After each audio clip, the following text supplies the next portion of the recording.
He walked away from war thinking the fighting was over, until a retired SEAL and his battle-scarred dog found a broken woman hiding from the world. She had no memories, no name, only fear, and a strange trust in a dog who refused to leave her side. One choice changed everything: to walk away and stay safe, or step back into danger to save a life.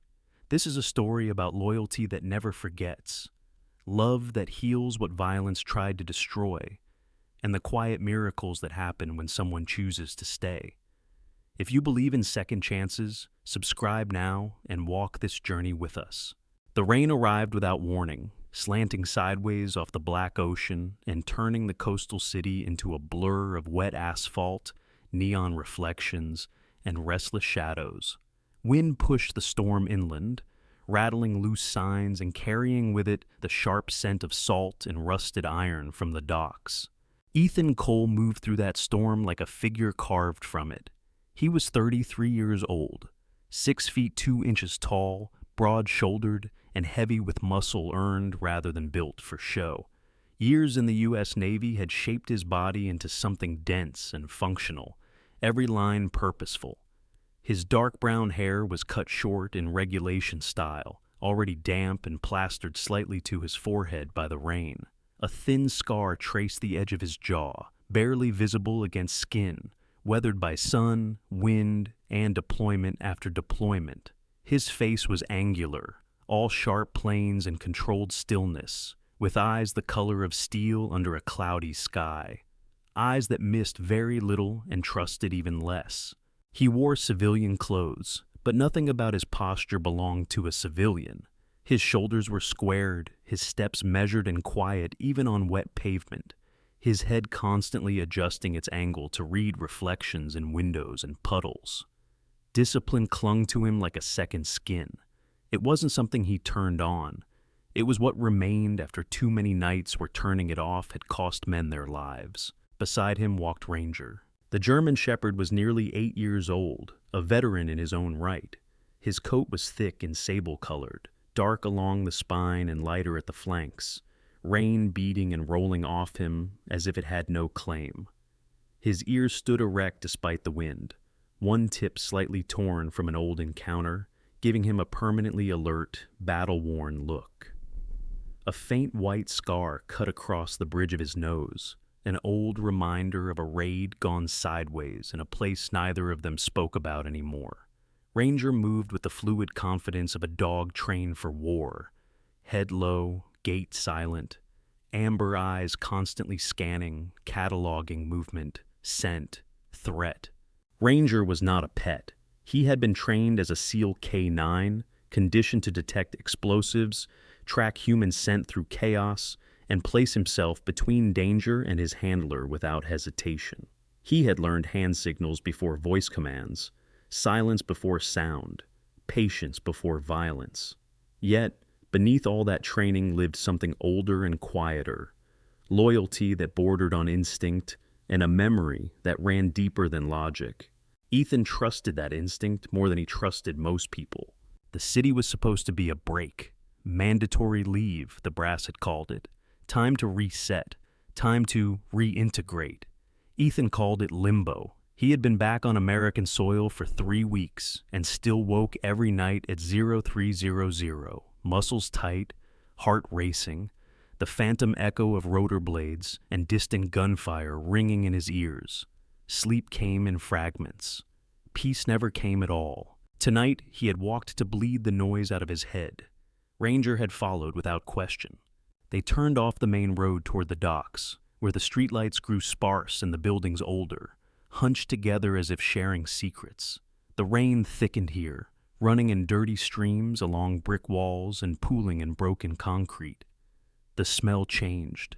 Less perfume and gasoline, more mildew, trash, and cold seawater. Ethan's thoughts drifted as they often did, to faces he no longer saw. Men who had laughed once, cursed loudly, trusted him with their lives. Men whose names were etched somewhere official now, while he carried them unofficially in the quiet spaces between breaths. He had survived because survival had been his job. That knowledge weighed heavier than any pack he'd ever carried. Ranger slowed.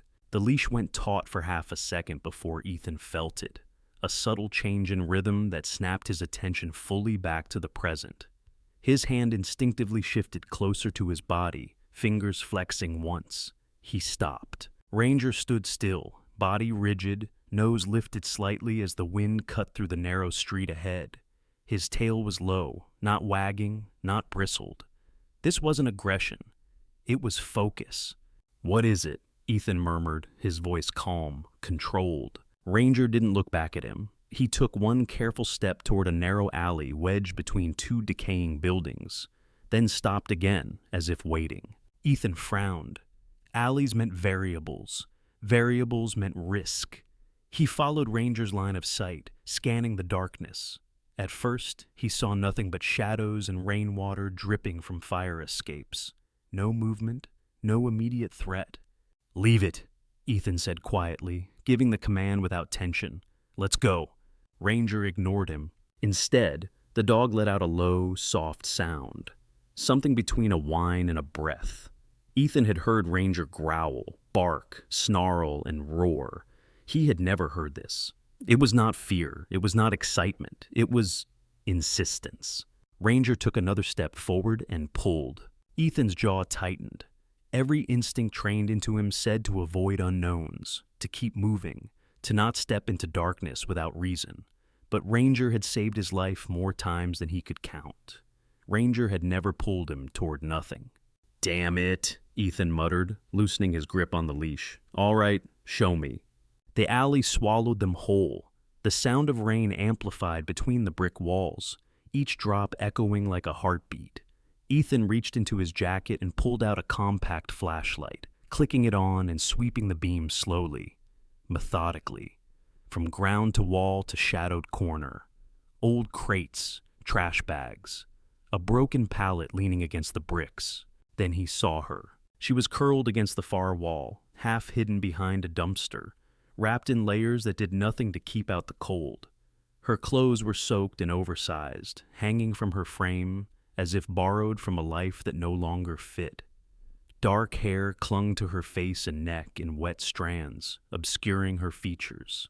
She was small, too small, Ethan thought, with the sharp, involuntary assessment of someone trained to notice weakness.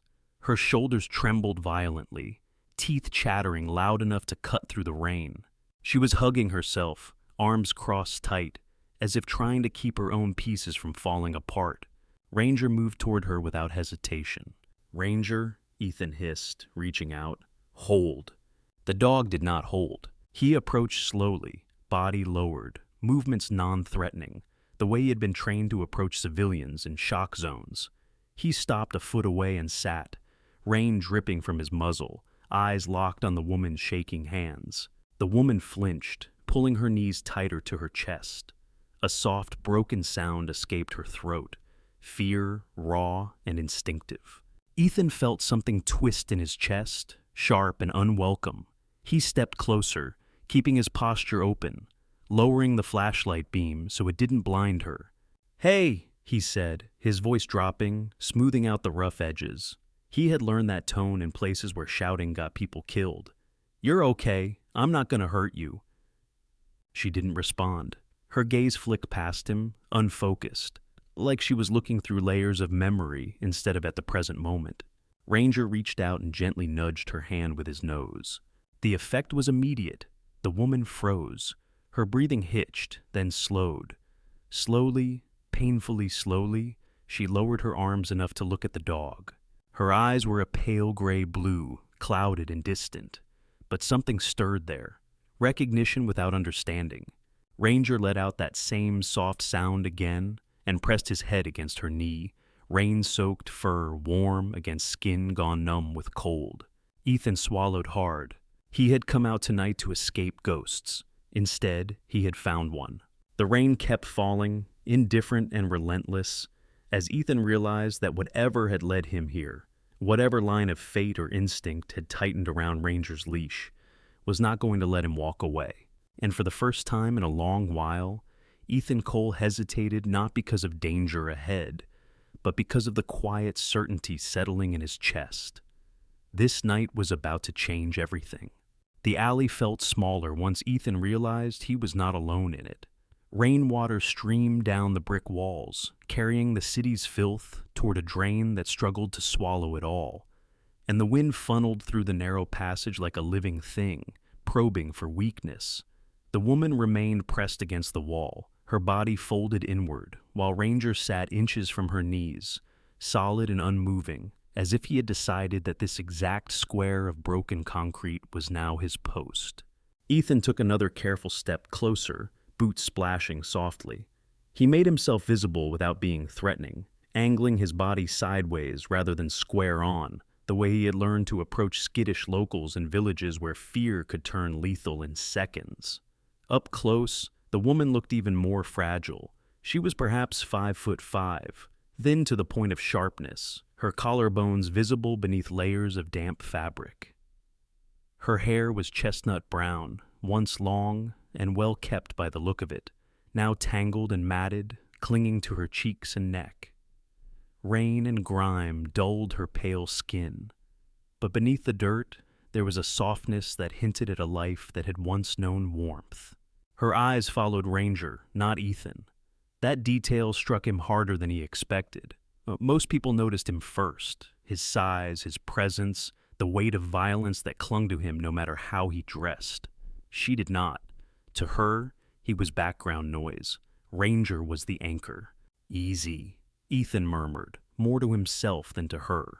He crouched slowly, knees protesting slightly, his muscles tight and ready despite his attempt at calm.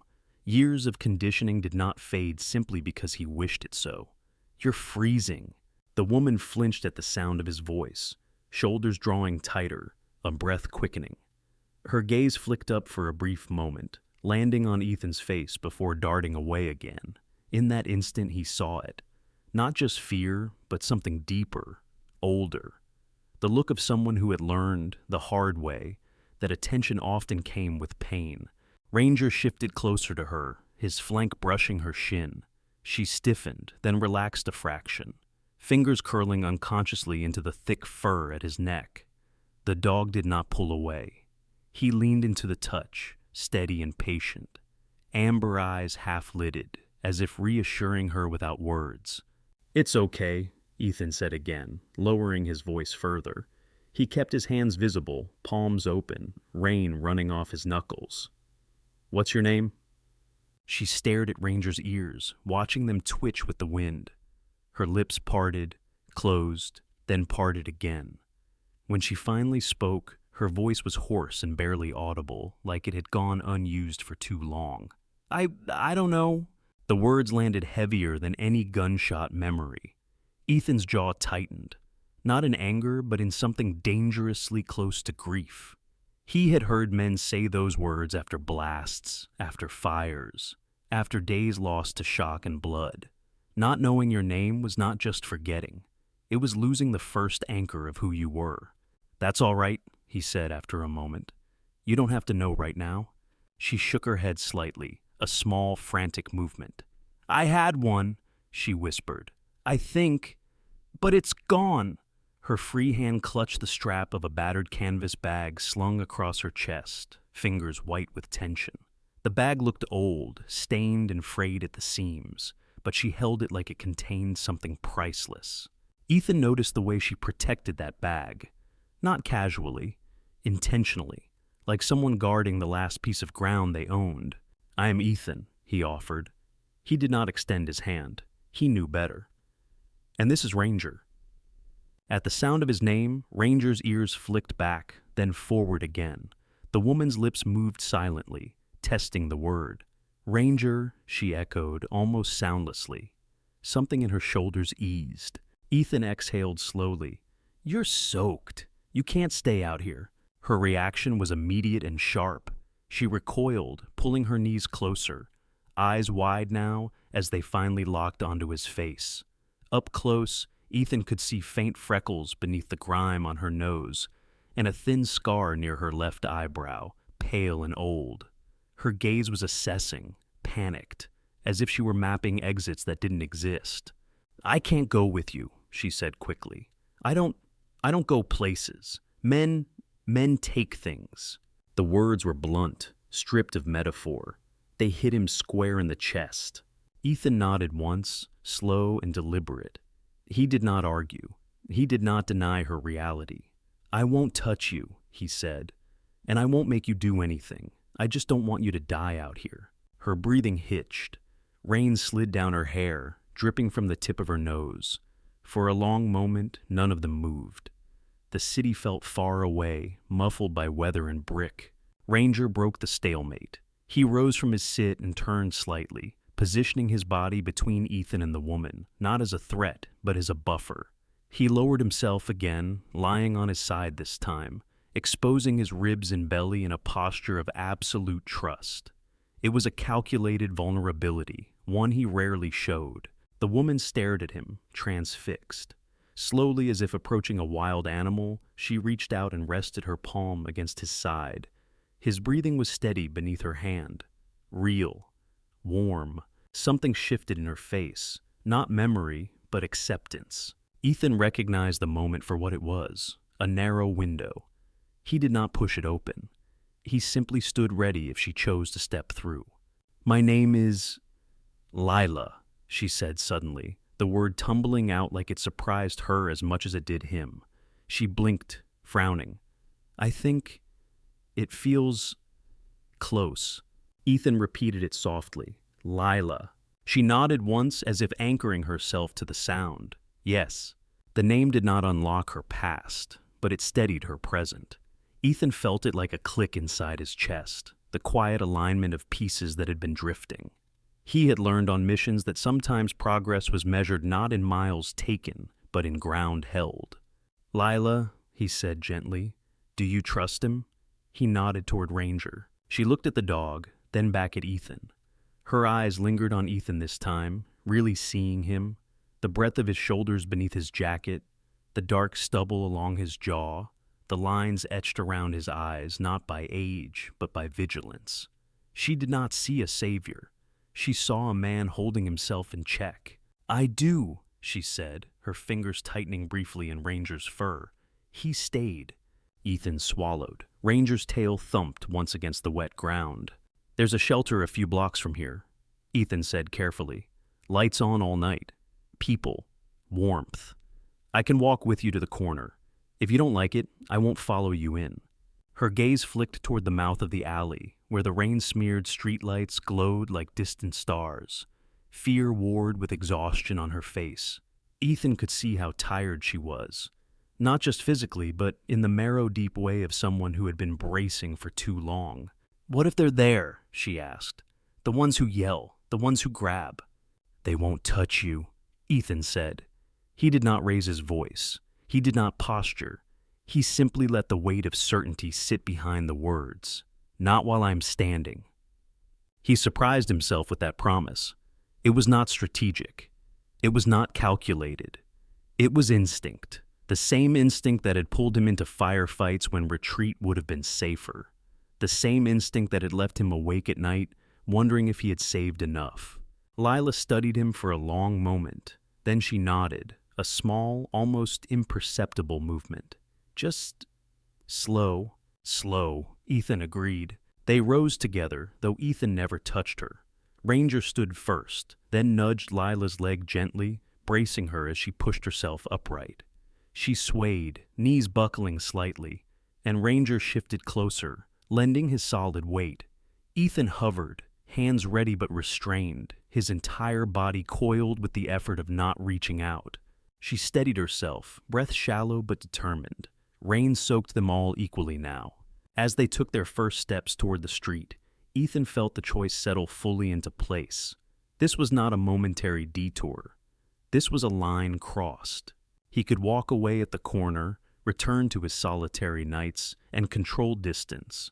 Or he could step further into the mess of another human life, with all the danger and responsibility that entailed.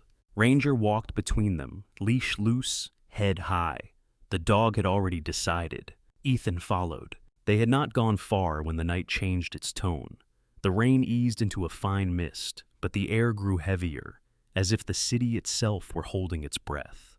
Ethan sensed it before he could name it, the same way he had sensed ambushes in villages with no maps and no names, the same tightening at the base of the skull that had saved his life more than once. Ranger felt it too. The dog's gait shifted, shoulders rolling subtly, head angling just enough to sample the wind. Lila walked between them, her step small and uneven, one hand gripping the strap of her canvas bag, the other hovering close to Ranger's fur, as if afraid to lose him. The shelter's lights were visible at the end of the block, a dull yellow glow behind rain-streaked windows. It should have felt like relief. Instead, Ethan felt his jaw set. Too quiet, too empty. The street around them was a narrow service road lined with closed storefronts and metal shutters pulled tight for the night. The echoes of their footsteps bounced too cleanly. No traffic, no voices, just the soft hiss of mist and the distant thrum of waves against the breakwater. Lila slowed. "Something's wrong," she whispered, not looking at Ethan, her gaze fixed on the darkened doorways ahead. Her voice trembled, but there was clarity in it now, sharpened by instinct rather than memory. Ethan nodded once. "Stay close," he said, his tone low and even. He did not reach for her. He adjusted his pace so Ranger was half a step ahead, a living shield. His eyes scanned reflections in glass, shadowed corners, the line of rooftops. He cataloged exits without conscious thought. They were almost at the intersection when a voice broke the silence. "Hey, you lost?" The speaker stepped out from behind a parked delivery van. He was tall, lean, wearing a dark hooded jacket that did nothing to hide the predatory looseness of his posture. His face was narrow, sharp-featured, with a thin beard that looked more neglected than styled. His eyes flicked first to Lila, then to Ranger, then finally to Ethan, lingering there a fraction longer, assessing. Another man followed, shorter and stockier, with a shaved head that glistened faintly under the streetlight. He wore fingerless gloves and walked with the casual swagger of someone who believed the world owed him something. A faint scar cut across his knuckles, pale against reddened skin. He smiled when he saw Lila, a slow, unpleasant curl of the lips. Lila froze, her shoulders hunched, chin dipping, breath quickening. She took a step back without thinking and collided softly with Ethan's chest. "Easy," the stocky man said, raising his hands in mock surrender. "We're just asking."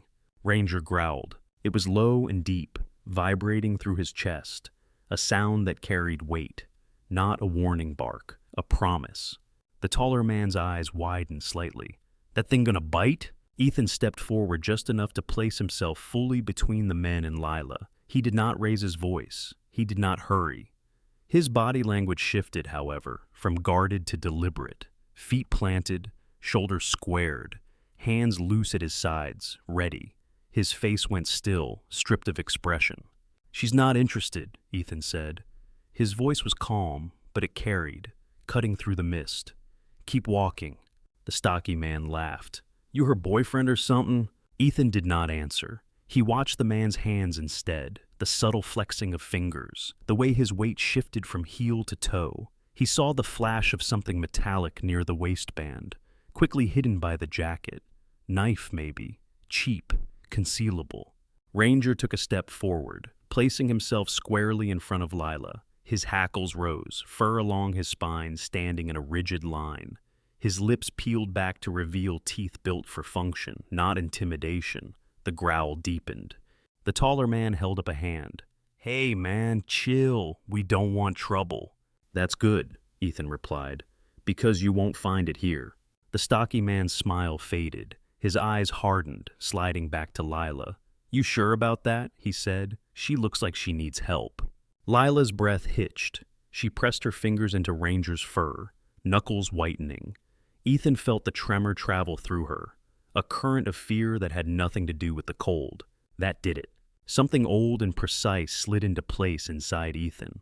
The part of him that had been trained to move decisively, to end threats before they bloomed. His world narrowed, sharpened. "Last warning," he said quietly. The stocky man lunged. It happened fast, too fast for shouting. Ranger exploded forward, a blur of muscle and motion. He did not bark. He slammed into the man's torso with controlled force, knocking him off balance and driving him backward onto the wet pavement.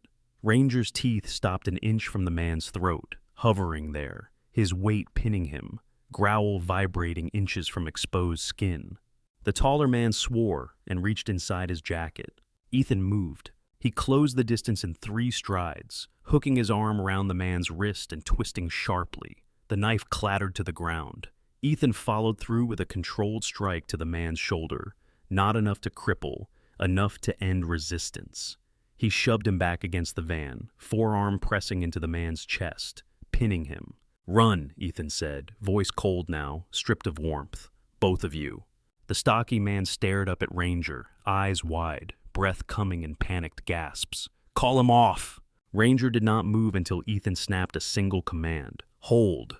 The dog froze instantly, muscles coiled, yad. His locked, discipline overriding adrenaline. Ethan released the taller man and took a step back, maintaining distance. "Get up," he said to the one on the ground, "and leave." They did not need to be told twice. The stocky man scrambled to his feet, slipping once on the wet concrete before bolting down the street. The taller man followed, clutching his shoulder, glancing back once with a mixture of fear and resentment before disappearing into the mist. Silence returned, heavy and abrupt. Ethan exhaled slowly, forcing his breathing back into rhythm. Ranger turned and padded back to Lila, pressing his head against her thigh. She sank to her knees beside him, hands shaking, as she buried her face briefly in his neck. Her breath came in ragged pulls, but she did not scream. She did not collapse. She stayed present. Ethan crouched a few feet away, keeping space, his eyes still scanning the street. "You're safe," he said quietly. Lila looked up at him. Her face was pale beneath the grime, eyes wide but focused. She studied him as if seeing him for the first time, really seeing him. The way he held himself even now, alert but restrained. The way his hands shook just slightly before going still again. "You didn't hesitate," she said softly. Ethan shrugged once. "They made a choice." She swallowed. "You could have left. You didn't." Ranger sat between them, a solid presence, rain dripping from his muzzle. Ethan met her gaze, something unspoken passing between them. Neither did he. A faint, fragile smile tugged at the corner of her mouth before fading. "I think," she said slowly, "I know what you are." Ethan raised an eyebrow. "Oh?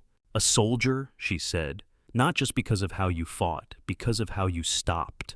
The words struck deeper than any blow. Ethan looked away, jaw tightening. He had not thought of it that way.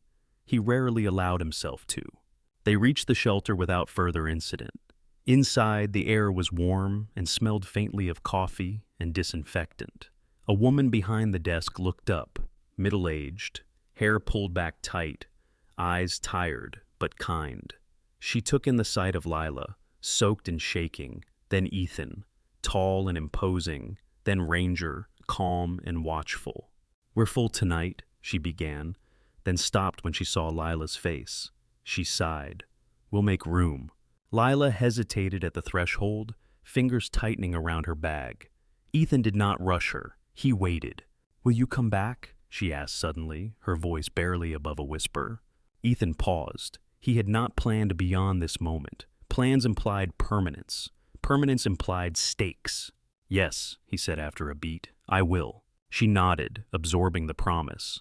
Ranger whined softly, brushing her leg one last time before Ethan clipped the leash back on. As Ethan stepped back into the night, the rain finally stopped. The city felt different now, less empty, less hostile. For the first time in years, Ethan Cole did not feel like he was walking alone through the dark. He felt like he was standing guard. And for Lila, watching from behind the shelter's glass, the man in the rain was no longer a stranger. He was shelter. Morning came softly to the house by the pine forest, not with an alarm or a sudden burst of light, but with a gradual thinning of darkness, as if the night itself were releasing its grip with reluctance. Pale gray light filtered through the tall windows streaked with old rain, settling gently across wooden floors worn smooth by time. Outside, the pines stood tall and patient, their needles whispering to one another in a slow, rhythmic language that felt older than memory. The air smelled of damp earth, resin, and smoke from the stone fireplace that still radiated last night's warmth. This was the place Ethan brought her.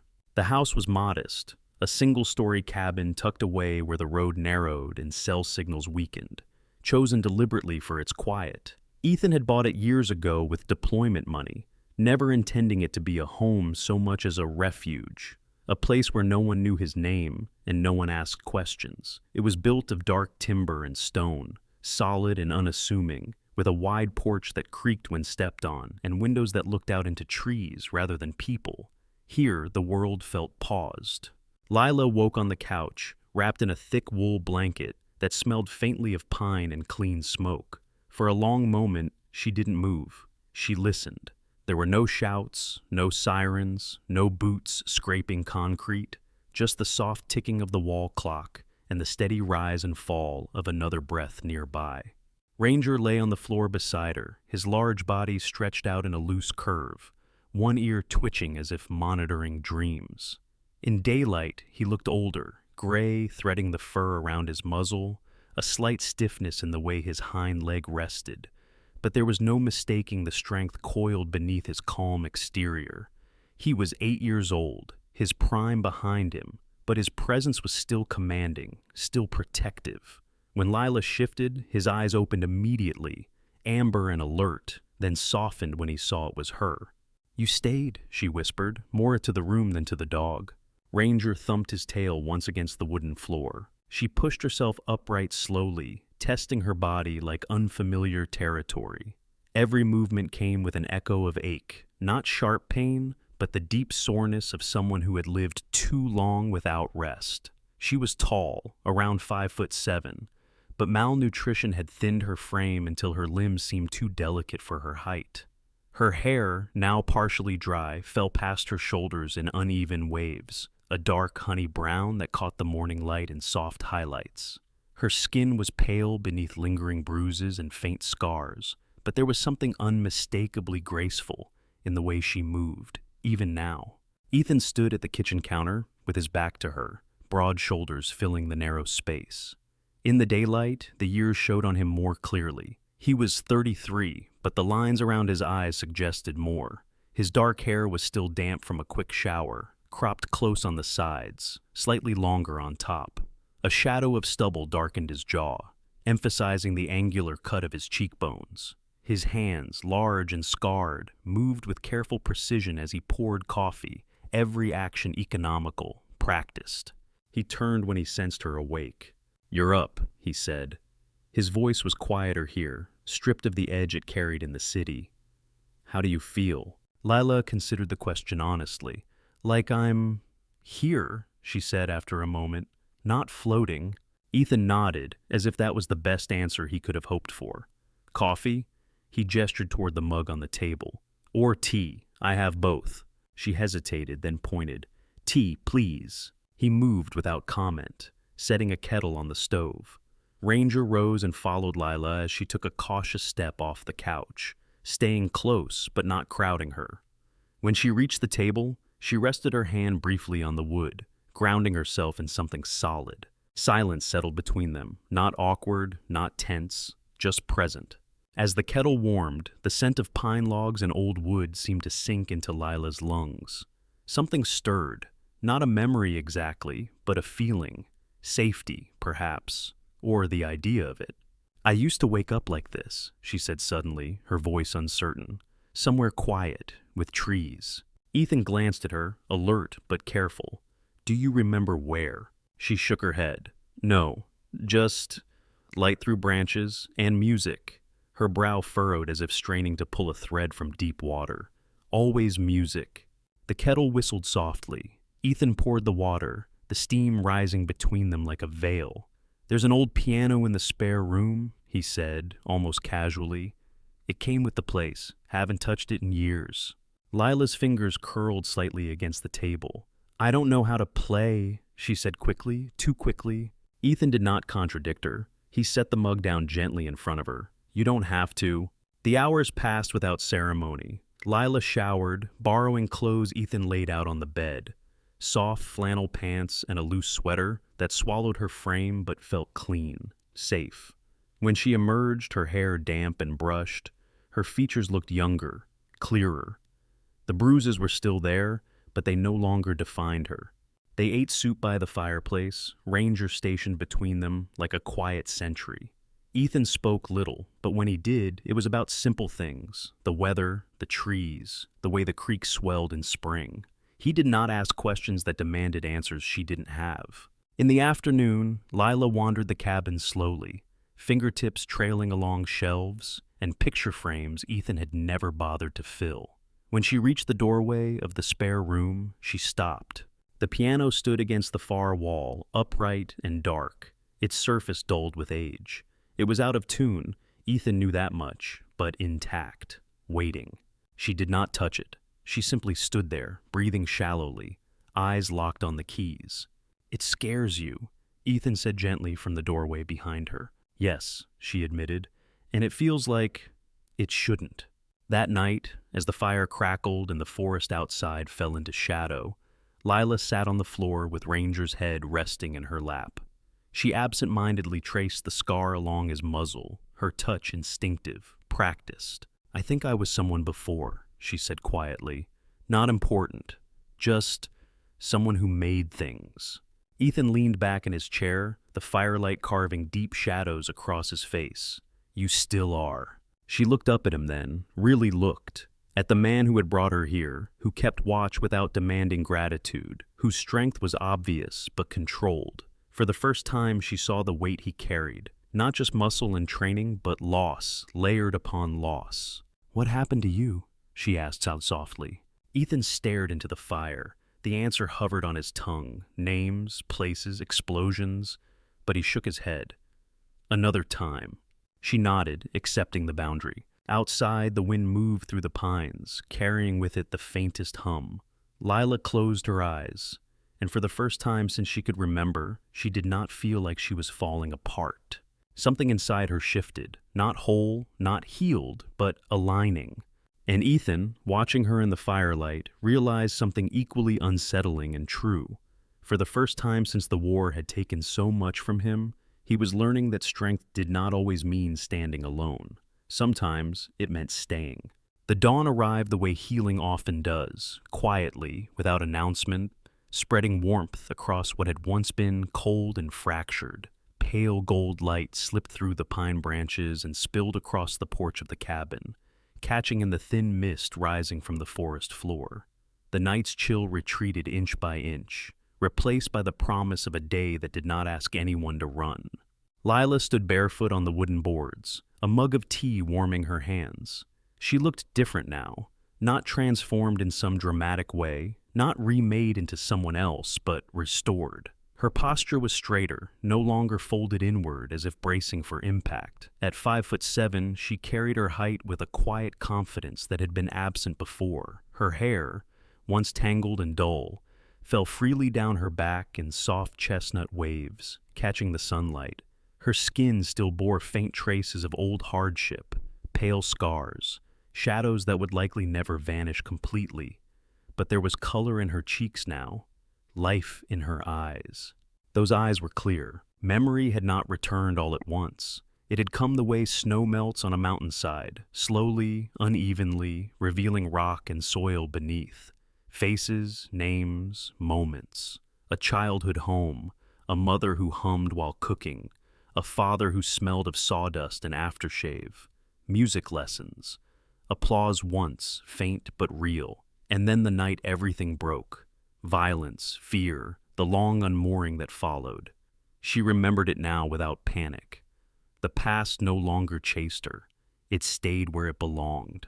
Behind her, Ranger lay stretched across the doorway, the early sun warming his aging bones. His muzzle had gone noticeably gray over the weeks, and his movements were slower, but his eyes were as sharp as ever. 8 years old, seasoned by service and sacrifice, he had settled into a new role with ease. No longer just a protector in battle, he had become a guardian of peace. When Lila moved, he watched. When Ethan stepped outside, Ranger followed, nails clicking softly on the porch. Ethan Cole stepped into the light, carrying 2 folded letters in his hand. He looked different too, still broad-shouldered, still powerful, but something had eased in him. The perpetual tension that once rode his frame like a coiled spring had loosened. His beard was fuller now, dark with streaks of brown and black, framing a face that had learned how to rest. The sharp angles were still there, the disciplined posture, but his eyes no longer scanned the tree line for threats. They lingered instead, on Lila, on Ranger, on the quiet miracle of another morning. He handed her one of the letters. "It's official," he said. His voice was steady, but there was weight behind the words. "They approved my transition, training and rescue coordination. Stateside." Lila looked at the envelope, then at him. "You're sure?" Ethan nodded once. "I've been sure for a while. I just didn't know what I was waiting for." She smiled, not the fragile smile of gratitude, but one of understanding. "You were waiting for this," she said, gesturing at the cabin, the forest, the dog between them, for something worth staying for. He did not deny it. Ranger rose and padded over, pressing his head against Ethan's thigh. Ethan rested a hand on the dog's neck, fingers sinking into familiar fur. The bond between them was old, forged under fire, but it had grown into something deeper. Ranger was no longer just a reminder of war. He was proof that loyalty could survive its end. Later that morning, Lila sat at the piano. The instrument had been tuned the week before by an elderly man from the nearest town, a thin, white-haired technician with gentle hands and a voice like dry leaves. He had asked no questions, only nodded at the way Lila's fingers hovered over the keys as if greeting old friends. She wore a simple sweater, sleeves pushed up, hands steady. Ethan stood by the window with Ranger at his feet when the first notes filled the room. They were not perfect. They did not need to be. The melody unfolded slowly, cautious at first, then surer, weaving warmth into the wooden walls. It was not a piece she recognized by name, but it belonged to her. It carried echoes of loss and endurance, of nights survived and mornings reclaimed. As she played, her shoulders relaxed, breath deepened, and something inside her settled into place. When the final note faded, silence followed, not empty, but full. Ethan did not clap. He simply nodded, eyes bright. "You're home," he said. She turned on the bench and met his gaze. "So are you." They did not rush what came next. Love, like healing, took root slowly.